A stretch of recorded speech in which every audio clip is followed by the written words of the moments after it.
On October 1st, 2013, federal agents entered a public library in San Francisco. They arrested 29-year-old Ross Ulbricht. Ulbricht ran the largest, most sophisticated online market for illegal drugs in history.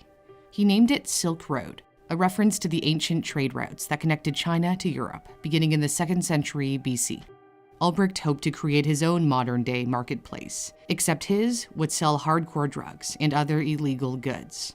Over the 2 years and 10 months that Silk Road operated, federal prosecutors say it processed nearly $214 million in sales using Bitcoin. The site operated on a hidden part of the internet called the dark web. Prosecutors say a journal the FBI found on Ulbricht's computer stated he wanted to create a website where people could buy anything anonymously, with no trail whatsoever that could lead back to them.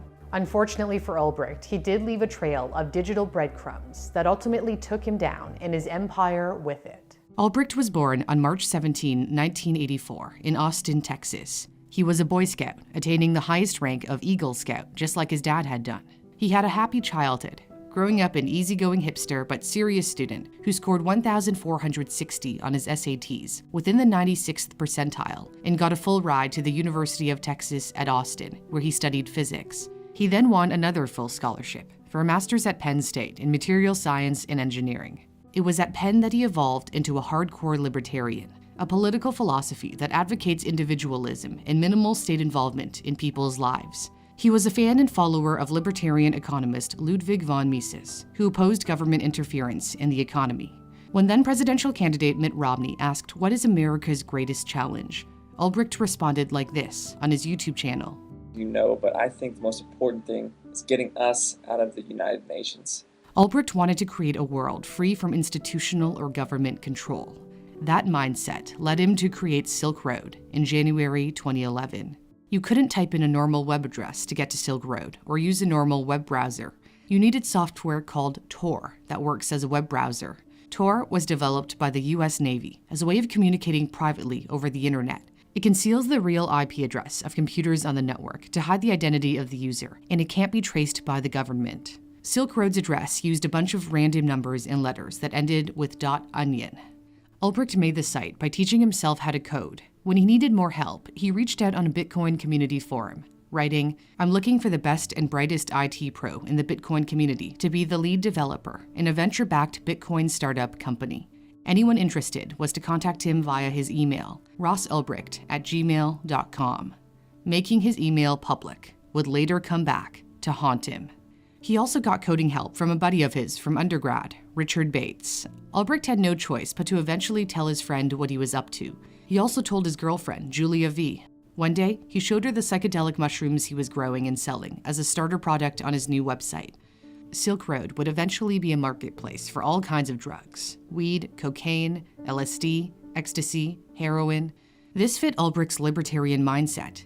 He believed that whatever someone decided to put in their body was their choice and no one else's, least of all the government's. Ulbricht also believed everyone had the right to self-defense when guns started appearing on Silk Road. However, he realized he didn't need the controversy and soon took weapons off the site.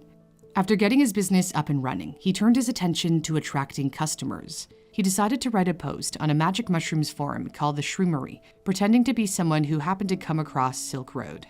He used the username Altoid, posting, "I'm thinking of buying off it, but wanted to see if anyone here had heard of it and could recommend it." He included a link with instructions on how to access Silk Road.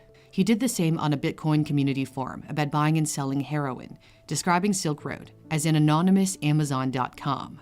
It wasn't long before buyers showed up. To limit scams, there was a rating system for sellers similar to Amazon reviews. If a seller sold bad drugs and got a poor rating, it would hurt their sales. The drugs arrived by mail with fake return addresses. They'd be slipped inside CD and DVD cases. Some sellers got even more creative and put them in little ripples of cardboard. The packages had printed mailing labels rather than handwritten ones to look like they came from a legitimate business. Ironically, that backfired. The printed labels actually attracted the suspicion of authorities. In the summer of 2011, Department of Homeland Security agent Jared Duryagian learned of a small, neat package with a printed address going through Chicago's O'Hare International Airport. It contained a single pink pill of ecstasy, which was also suspicious because usually they shipped in bulk. Soon, 2 or 3 packages began arriving, then 50, then up to 1,000 a day. Many came from the Netherlands, which is a notorious source of drugs. Agent Duryegian visited an address where one of the packages was to be delivered, chatted with the roommate of the buyer, who said the drugs came from a site called Silk Road. Duryegian had never heard of Silk Road before. He did some digging online and came across an article written by Gawker journalist Adrian Chen in June 2011. Chen wrote, "Making small talk with your pot dealer sucks. Buying cocaine can get you shot. What if you could buy and sell drugs online, like books or light bulbs? Now you can. Welcome to Silk Road." The article attracted 3 million views and put Silk Road on the map.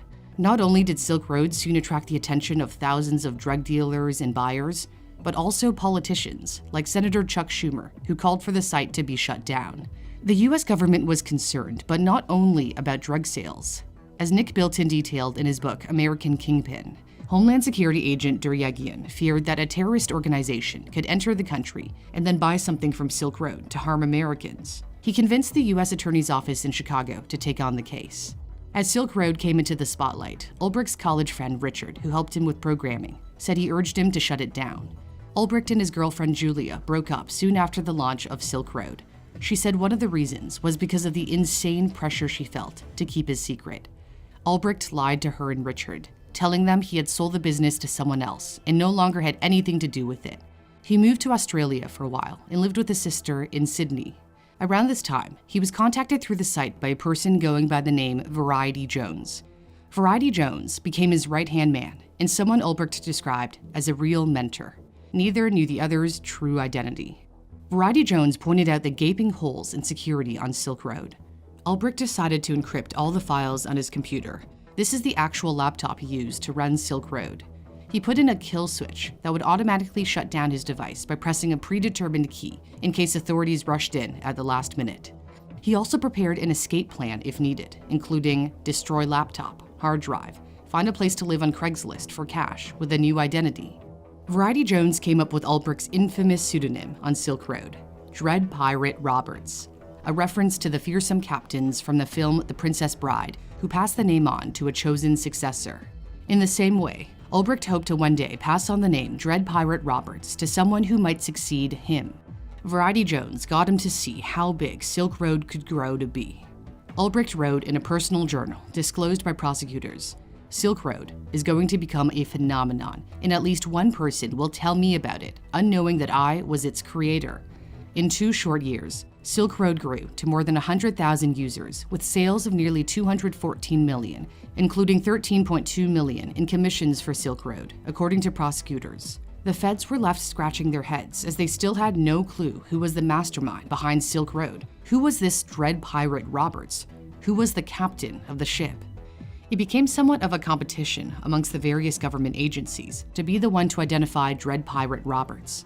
To better understand how Silk Road operated, Department of Homeland Security agent Duryegian posed as a buyer and made 52 undercover purchases. He also seized thousands of packages, linked certain sales back to their source, and arrested several people. His biggest get came when he tracked down a Dread Pirate Roberts employee, a moderator on Silk Road's user forums going by the name Cirrus. He forced her to hand over her account, and then he pretended to be her. Duryegian, posing as Cirrus, got assignments directly from Dread Pirate Roberts. He wasn't the only federal agent chatting with the Silk Road boss. DEA agent Carl Force was part of a task force in Baltimore that was also investigating. Force used the username Knob and posed as a drug dealer originally from the Dominican Republic who smuggled millions of dollars worth of cocaine and heroin into the US every year. He was on friendly terms with Dread Pirate Roberts, who had no idea he was speaking with a DEA agent, an agent who, in a twist in the tale, turned out to be corrupt. Force convinced Dread Pirate Roberts to pay him $50,000 in Bitcoin by claiming he had insider information from a government employee. When Force reported the conversation to the DEA, he claimed he never received any payment, when in fact, he funneled the Bitcoin into a personal account. And believe it or not, a second agent who worked on the same Baltimore task force was also stealing, Secret Service agent Sean Bridges. When Silk Road customer support rep Curtis Clark Green was arrested at his home with a kilo of coke, Bridges used Green's admin access to steal 20,000 Bitcoin from other user accounts. Dread Pirate Roberts thought Green to be responsible for the theft. He wanted to rough him up and got egged on by his mentor, Variety Jones. Dread Pirate Roberts knew Green's real identity because, as a condition for being on Silk Road's payroll, staff had to hand over their government ID. Dread Pirate Roberts turned to Knob, aka DEA agent Carl Force, to beat up Green. Knob agreed. However, Dread Pirate Roberts then changed his mind and messaged, "Can you change the order to execute rather than torture?" Dread Pirate Roberts said he had, quote, "never killed a man or had one killed before, but it is the right move in this case."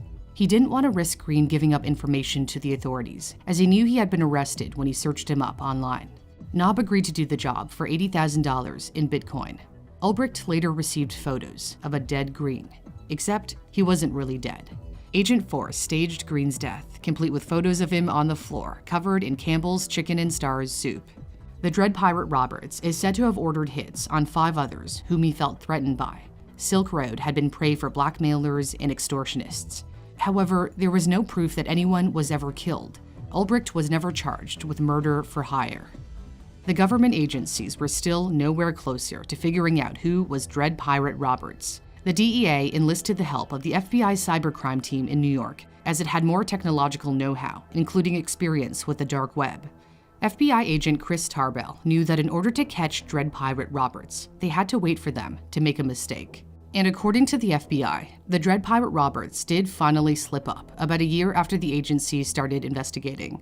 In May 2013, investigators noticed coding errors, vulnerabilities on the Silk Road website that leaked IP addresses. As a result, they discovered the Silk Road servers were housed in a data center in Iceland. By the way, Ulbricht's defense team doesn't buy this explanation. They believe the NSA spied illegally and tipped off the FBI to the server's location. Agent Tarbell flew to Reykjavik, where Icelandic authorities gave him a drive with information from the servers. The FBI accessed a treasure trove of data. They could see the number of transactions processed, who logged in and out, and crucially, Tarbell and his team had identified that the master computer Silk Road servers talked to, the one Dread Pirate Roberts used to log into Silk Road, was named Frosty. And Dread Pirate Roberts was logging in with an encryption key that ended with Frosty at Frosty. They could also tell Dread Pirate Roberts recently used internet from a San Francisco cafe to log into a Silk Road server via a VPN. By the spring of 2012, Ulbricht had returned home from Australia and eventually moved to San Francisco to live with a childhood friend. So now, the FBI had the name of the computer and could focus their search on San Francisco. But still, no idea of Dread Pirate Roberts' real identity. That piece of the puzzle would be filled in by Gary Alford, who worked for the IRS, the Internal Revenue Service. As a tax investigator, he was assigned to follow the money, but instead discovered the identity of Dread Pirate Roberts. Alford figured that whoever started Silk Road would have had to drum up interest in it long before that Gawker article came out. So he decided to do Google searches for Silk Road prior to June 2011. That's when he stumbled on Ulbricht's online posts, where he pretended to be someone who happened to come across Silk Road. Alford noted the username for the posts, Altoid. He also noticed another post where Altoid asked for IT help on the Bitcoin forum that also included his personal email, rossulbricht@gmail.com. Someone with the username Altoid also posted on Stack Overflow with a question related to Tor. Soon after, that user changed the alias from Altoid to Frosty.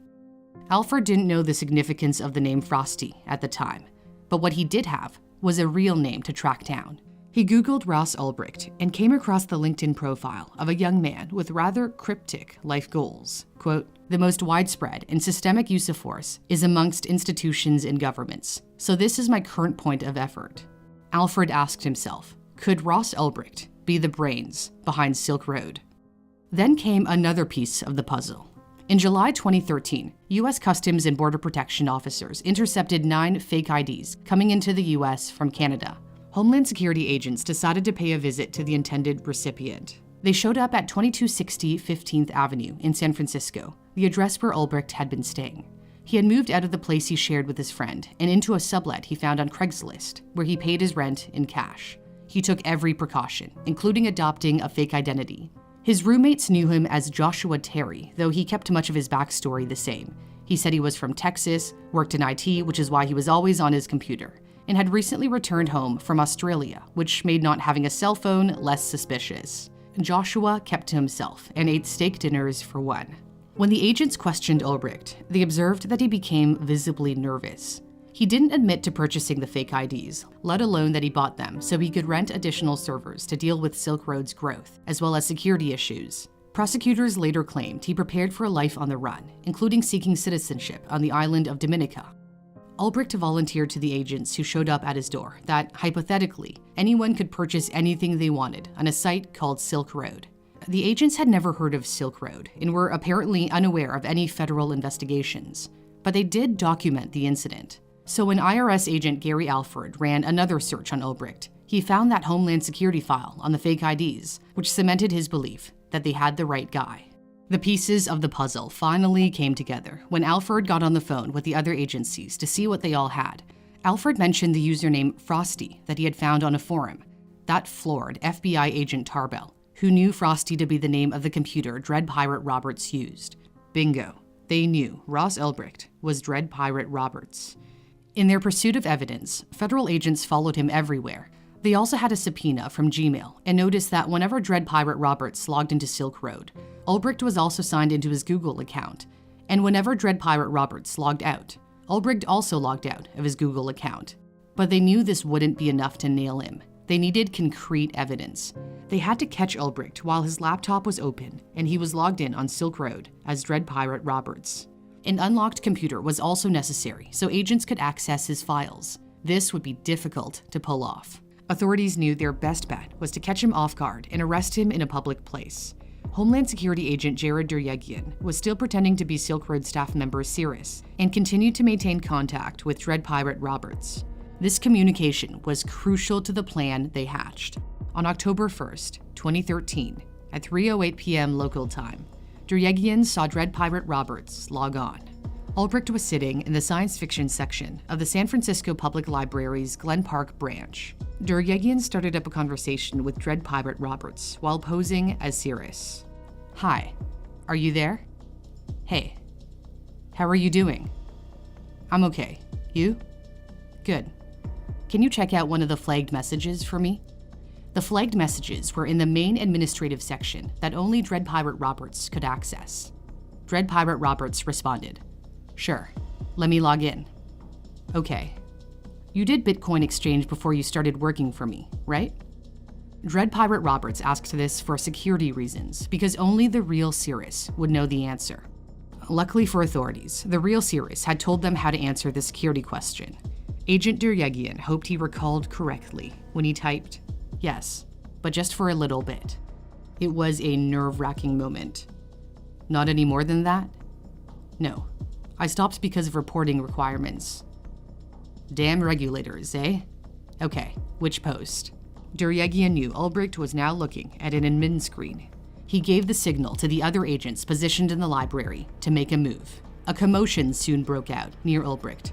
A woman yelled, F you, as the man next to her appeared like he was about to punch her. When Ulbricht turned around to see the fight, an agent swooped in and grabbed his open laptop. At that point, Ulbricht, quote, lunges towards the laptop, and another agent walks behind him, bear hugs him. Ulbricht was arrested and taken away. The man and woman who were arguing were in fact undercover agents who created a distraction.